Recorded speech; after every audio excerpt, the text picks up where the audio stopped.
L'opération Barbarossa a été lancée tôt le 22 juin 1941, quelques semaines seulement après l'invasion allemande de Crète, et elle a été le plus grand affrontement militaire que le monde ait jamais connu. L'Allemagne avait rassemblé plus de 3 millions d'hommes, un nombre colossal, mais en vérité, les forces d'Adolf Hitler n'étaient pas entièrement préparées pour une campagne de cette envergure. L'histoire prouvera plus tard que cela pourrait avoir été la première grande erreur de l'Allemagne, qui mènerait finalement à sa défaite lors de la Seconde Guerre mondiale, moins de 4 ans plus tard. Le puissant Troisième Reich s'effondra sur lui-même en seulement quelques mois, mais les débuts de ce processus peuvent être retracés aux lourdes pertes des Allemands en Union soviétique. Hitler avait initialement prévu d'envahir l'Union soviétique uniquement après avoir vaincu la France et la Grande-Bretagne et soumis l'Europe. En tant que vétéran de la défaite de la Première Guerre mondiale, il comprenait le danger de combattre sur 2 fronts et de surcharger les maigres ressources de l'Allemagne. Pourtant, la Grande-Bretagne n'avait pas été vaincue, et dans l'ombre se trouvaient les États-Unis, avec leur énorme potentiel économique et leur hostilité ouverte envers l'Allemagne nazie. Déjà, l'Allemagne manquait de fournitures vitales, mais surtout de nourriture et de pétrole, et piller l'Union soviétique semblait maintenant la meilleure chance de combler ces lacunes. Hitler, cependant, était confiant dans le succès. Après tout, l'Allemagne avait récemment défait la puissante France en 6 semaines, tandis que l'armée rouge avait eu des difficultés en Finlande lors de la soi-disant guerre d'hiver de 1939-40. Pour Hitler, cela indiquait que le Troisième Reich était imparable, tandis que les troupes de Staline n'étaient que des hommes sacrificiels, sans expérience ni détermination pour remporter des batailles. Le problème, c'est que l'Union soviétique était plus de 10 fois plus grande que la France et les Pays-Bas, et l'Allemagne ne disposait que d'une force légèrement plus importante que celle de l'année précédente, lorsqu'Hitler attaquait à l'ouest. De plus, il n'avait que 30% de forces blindées en plus, les unités d'élite allemandes qui avaient été à l'avant-garde de la victoire en France. Comme en France, la plupart des troupes allemandes devaient avancer à pied et à cheval en Russie. La différence était que le front d'attaque pour Barbarossa mesurait plus de 1200 miles de long. Le quartier général de l'armée allemande avait déjà mis en place un plan pour prendre les terres agricoles de l'Ukraine. Cela signifierait affamer l'incroyable chiffre de 20 à 30 millions de citoyens soviétiques. Mais l'Allemagne nazie considérait cela comme une guerre de survie, donc cela était jugé acceptable. La direction soviétique et les intellectuels devraient également être exterminés. Hitler dit à ses généraux qu'ils avaient 3 mois pour remporter cette victoire, après quoi ils se tourneraient vers l'Ouest pour traiter avec la Grande-Bretagne une fois pour toutes. Dans les premiers jours et semaines de l'invasion, tout semblait se passer de manière spectaculaire, aidé par le refus du dirigeant soviétique Joseph Staline d'accepter tout signe avant-coureur d'une attaque imminente. Les historiens ont prouvé qu'il avait reçu des rapports précis sur un déploiement militaire massif allemand le long de la frontière dans l'ancienne Pologne, mais pour une raison inconnue, peut-être parce que l'Allemagne avait signé un pacte secret de non-agression seulement 2 ans auparavant, il ne fit rien pour arrêter l'invasion allemande. Une force écrasante le long d'un front initialement long de 500 miles parvint à sécuriser de vastes portions du territoire soviétique durant les 15 premiers jours de bataille, les armées allemandes progressant rapidement, tandis qu'au-dessus, la Luftwaffe frappait les forces aériennes de l'armée rouge. Les États baltes furent rapidement envahis au nord, tandis qu'au centre, une grande partie de l'ancienne Pologne fut balayée. Encore une fois, les armées allemandes semblaient implacables. Que s'est-il passé en seulement 3 ans pour que cette situation soit complètement inversée, de sorte que les Soviétiques anéantissent absolument les Allemands envahisseurs et commencent à les repousser, atteignant finalement Berlin, le cœur même du Troisième Reich. Les Russes avaient un mot pour cela, ils l'appelaient bagration. 1944, une année clé et le plus grand défi d'Hitler jusqu'à présent, au début de l'année 1943, la cruelle siège de Stalingrad prit fin, où jusqu'à 1 200 000 personnes perdirent la vie. À partir de ce moment, l'équilibre des forces commença à changer. Un autre tournant important fut la bataille de Koursk, le plus grand affrontement blindé de l'histoire et une victoire d'une importance capitale pour les forces soviétiques. Après Stalingrad et Koursk, Staline comprit qu'il lui fallait désormais passer à l'offensive pour la première fois depuis le début de l'opération Barbarossa. Après Koursk, l'armée rouge continua de repousser les Allemands vers l'ouest, en Ukraine, en utilisant simultanément 5 groupes d'armées. Cette offensive d'automne fut collectivement connue sous le nom de bataille du Dnipro, le fleuve qui traversait cette partie de l'Union soviétique. Le front central du général Rokossovski ouvrit la voie, atteignant le Dniepr au nord de Kiev en septembre, suivi de près au sud par le front de Voronej. Des combats acharnés s'ensuivirent et Kiev ne fut pas reprise avant le 6 novembre. Mais cela signifiait que l'ancienne capitale de l'Ukraine était maintenant de nouveau entre les mains soviétiques, avec un immense point d'appui de 200 miles de large et 90 de profondeur. À la fin décembre, l'ensemble du front avait reculé de plusieurs centaines de miles vers l'ouest. La Crimée avait été isolée, le Dniepr franchi et le front central avait créé un vaste point d'appui s'étendant jusqu'à la ville de Korosten, près de Pripyat. L'armée rouge triompha également au nord. En janvier 1944, les fronts de Leningrad et de Volkhov avaient rassemblé près d'1 million d'hommes et presque 22 000 canons, tandis que la flotte de la Baltique était en mer. L'attaque de l'armée rouge commença le 14 janvier et repoussa rapidement les Allemands. Le dernier obus allemand tombé sur Leningrad explosa le 23 janvier. 4 jours plus tard, à 20 h, le ciel de la ville s'illumina d'une multitude de couleurs, alors que plus de 300 canons tiraient un salut triomphal. Après 880 jours, le terrible siège de Leningrad était enfin terminé. Avec ces victoires importantes, Staline se rapprochait de la vengeance contre les Allemands traîtres et vicieux. 1943 avait été l'année où les Russes avaient combattu pour leur propre terre. 1944 serait l'année où ils porteraient le champ de bataille dans les territoires connus sous le nom de Prusse. En 1944, les soldats allemands se retrouvaient dans une situation vulnérable et fluide. Manquant de soutien blindé adéquat, d'hommes supplémentaires et de matériel, les soldats étaient contraints de s'enterrer et de défendre des positions souvent avec seulement une série de mitrailleuses et de canons anti-chars. En raison du manque de fournitures, un sentiment de futilité et de morosité envahit le soldat allemand. Sur le front central, des milliers de soldats avaient été tués depuis l'été 1943 et presque un an plus tard, les Allemands se retrouvaient repoussés, tenant des portions de front presque semblables à celles de la Première Guerre mondiale, avec une série de positions défensives, de tranchées et de trous d'obus, dans lesquels les gains et les pertes ne pouvaient être mesurés qu'en yards. Un autre motif pour Staline de pousser en avant, de frapper pendant que le fer était chaud, c'est-à-dire avant qu'Hitler puisse rassembler davantage de forces pour envoyer sur le front de l'Est. Le problème d'Hitler était qu'il avait déjà bien assez à faire à l'Ouest, après que les Alliés aient débarqué en Normandie, au nord de la France, le 6 juin 1944. Une date qui entrerait dans l'histoire sous le 6 juin 1944 nom de jour, J. Les débarquements en Normandie furent la plus grande invasion par mer de l'histoire, avec près de 5000 navires de débarquement et d'assaut, 289 navires d'escorte et 277 chasse-mines y participant. Lors du jour J, près de 160 000 soldats traversèrent la Manche. Ce chiffre augmenta les jours suivants, avec 875 000 hommes débarquant à la fin juin. Les pertes alliées furent, rien que le premier jour, d'au moins 10 000, dont 4 414 morts confirmés. On estime que les Allemands subirent entre 5 000 et 9 000 pertes, tués, blessés, disparus ou capturés. La France fut libérée en seulement 2 mois, et la rapide avancée des Alliés sur la frontière occidentale du Troisième Reich sembla préoccuper beaucoup plus Hitler que l'avancée russe à l'Est, qu'il pensait sous contrôle grâce à la puissante armée du groupe d'armées Centre. En fait, c'est probablement cette confiance excessive qui fut la cause de la perte d'Hitler. Mais il avait des raisons de se sentir confiant. Les paris audacieux d'Hitler de 1938 à 1941 avaient abouti à une série de remarquables victoires militaires allemandes. Une grande partie des chefs militaires allemands avaient été sceptiques quant au projet d'Hitler, et ses premières victoires convinrent Hitler de son génie militaire, créant chez lui un mépris viscéral pour les jugements des hauts responsables militaires allemands. Hitler se convainquit que toute victoire était le résultat de son génie et toute défaite de l'incompétence des généraux.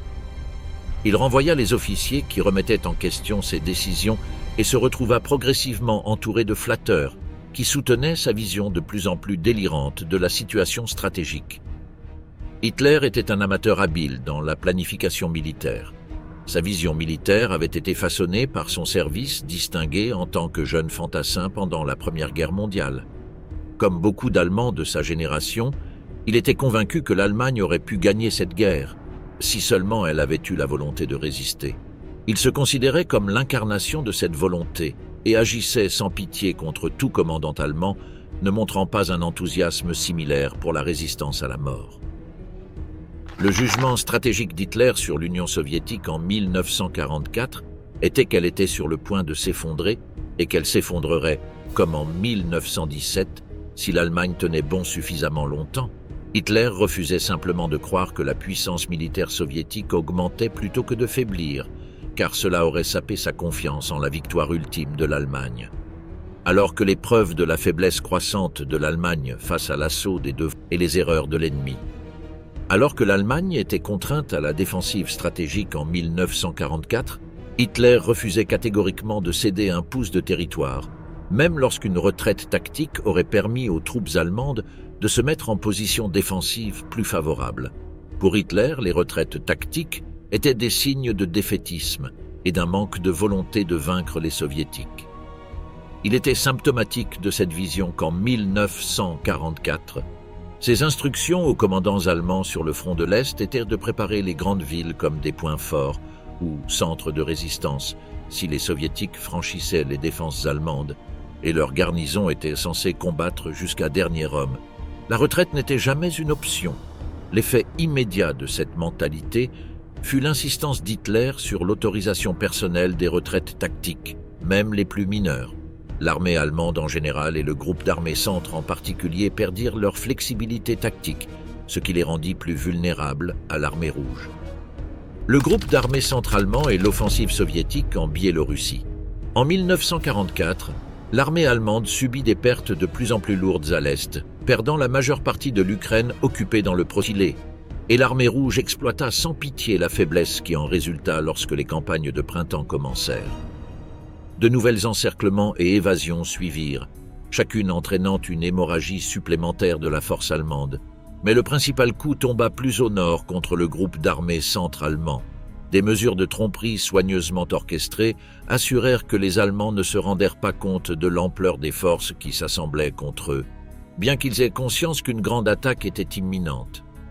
Le 22 juin 1944, près d'1,7 million hommes de l'armée rouge, soutenus par plus de 4 000 chars et canons automoteurs et appuyés par 24 000 pièces d'artillerie et mortiers lourds, lancèrent l'opération Bagration. Cette offensive, aussi meurtrièrement efficace que n'importe quelle campagne allemande de la guerre, submergea et oblitéra simplement le groupe d'armées centre. Le 4 juillet, le groupe d'armées avait effectivement cessé d'exister, un trou de 400 km avait été ouvert dans le front allemand et 350 000 soldats allemands, des généraux aux soldats, étaient morts, capturés ou disparus. L'ampleur de cette défaite éclipsait même les pertes de Stalingrad, car les armées de chars soviétiques poursuivirent immédiatement leur exploitation du succès, opposées uniquement par les forces de circonstance et les unités transférées que les Allemands pouvaient jeter dans le gigantesque trou dans leur ligne. À la fin juillet, l'armée rouge avait avancé de Vitebsk à la Vistule et se trouvait dans les banlieues de Varsovie. Les forces allemandes du groupe d'armées centre n'étaient pas préparées à affronter l'assaut à venir de l'armée rouge. En raison d'une grave méprise sur les intentions soviétiques, les Allemands ne s'attendaient pas à ce que le groupe d'armées centre fasse face à la poussée principale soviétique. L'épuisement important des unités Panzer en France et en Ukraine du Nord avait laissé le groupe d'armées centre avec une force principalement composée d'infanterie, très faiblement soutenue en blindés et en aéronefs.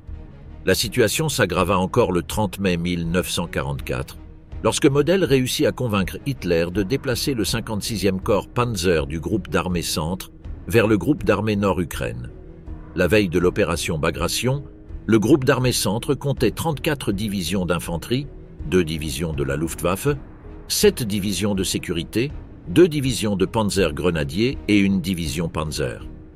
Il y avait plusieurs divisions hongroises à l'arrière, mais les Allemands plaçaient peu d'espoir dans ces formations.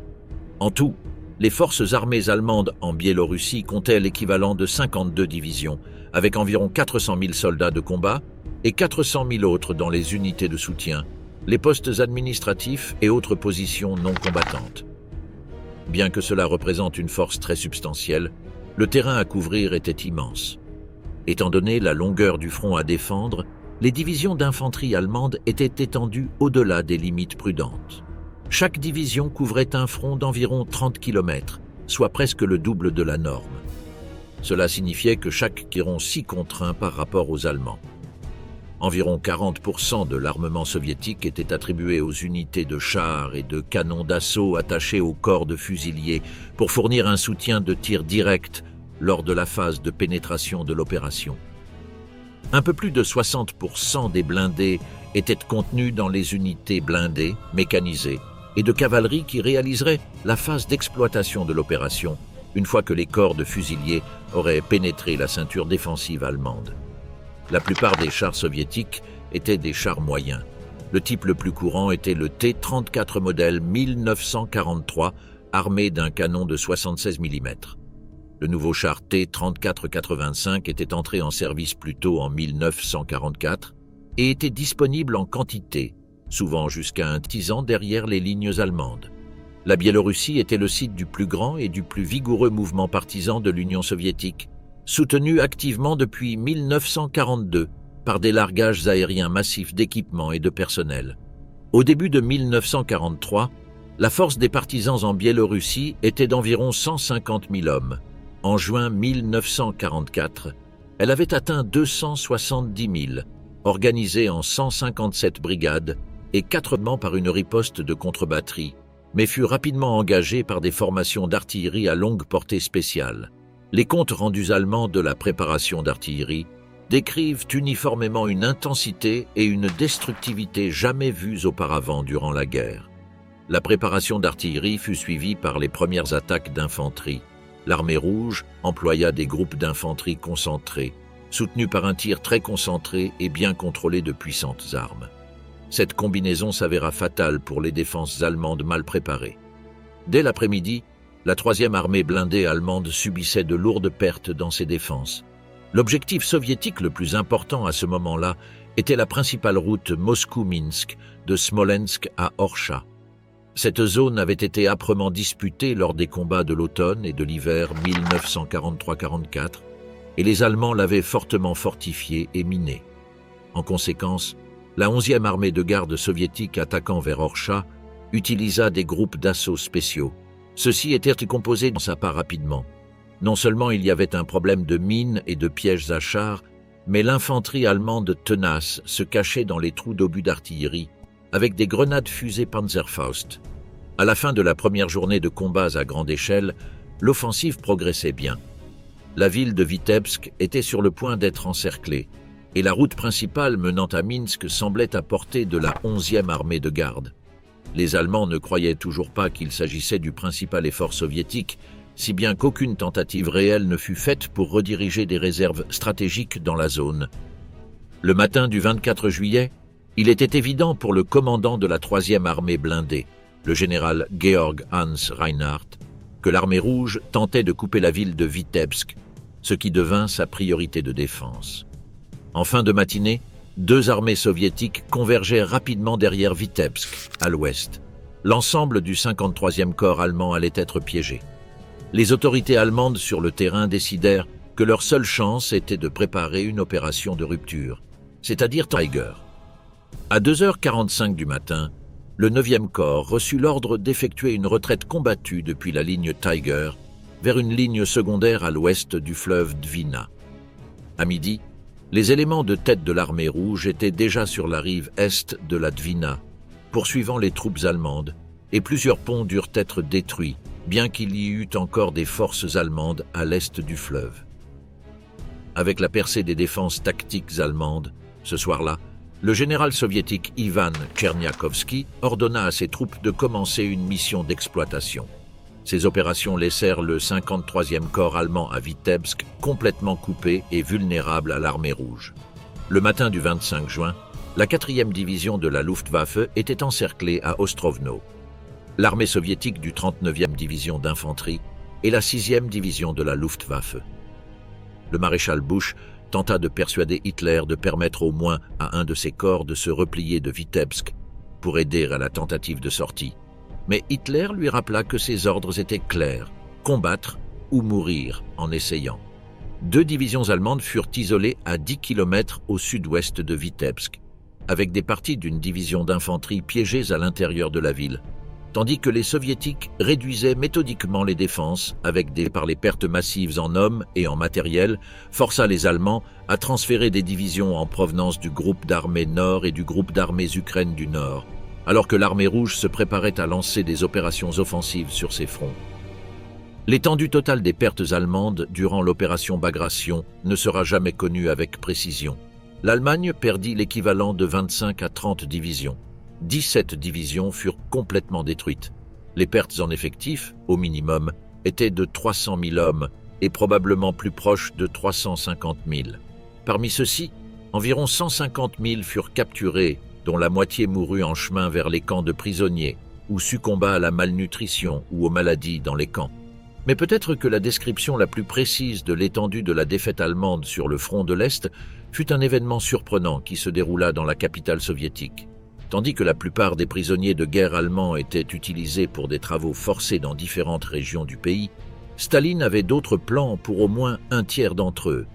Un convoi de trains transportant 57 000 prisonniers allemands partit du front de l'Est vers la capitale soviétique le 17 juillet 1944 à 11 heures. L'opération se déroula dans le secret. Ni les militaires escortant les prisonniers de guerre jusqu'à Moscou, ni les prisonniers eux-mêmes, ni les habitants de Moscou n'avaient la moindre idée du défilé que le Parti communiste préparait. À partir du 14 juillet, les prisonniers allemands commencèrent à arriver à Moscou. Ils furent logés au stade Dynamo et à l'hippodrome de Moscou. 18 trains transportant des prisonniers devaient être marchés depuis l'hippodrome, longeant l'avenue Leningrad et la rue Tverskaya, via la place Mayakovsky, jusqu'à l'anneau des Jardins, et ensuite le long de l'anneau jusqu'à la gare de Koursk. Les 8 autres trains de prisonniers devaient marcher dans l'autre direction, depuis la place Mayakovsky, le long de l'anneau des Jardins jusqu'à la place Kalouchskaya, puis vers le sud-est le long de l'avenue Lénine jusqu'à la gare de Kanachikovo. Le commandant du district militaire de Moscou, le général de corps d'armée Pavel Artemiev, était responsable des convois. L'ordre public, la sécurité publique et la sécurité des transports étaient assurés par le commandant militaire de Moscou, le général de division Kouzma Sinilov, et le commissaire en chef de la police de Moscou, Viktor Romanchenko. L'annonce au public fut faite par le commissaire en chef de la police de Moscou dans le coin inférieur du Pravda, du jour même du défilé. Cela surprit tout le monde. Le public fut informé que le 17 juillet 1944, un convoi de 57 600 prisonniers de guerre allemands défilerait dans le centre de Moscou en route vers les camps de prisonniers. Les détails exacts des itinéraires furent fournis afin que tout le monde puisse voir le défilé là où cela leur convenait. Les habitants et les visiteurs de Moscou furent également informés que la circulation et l'accessibilité des rues le long des itinéraires seraient restreintes.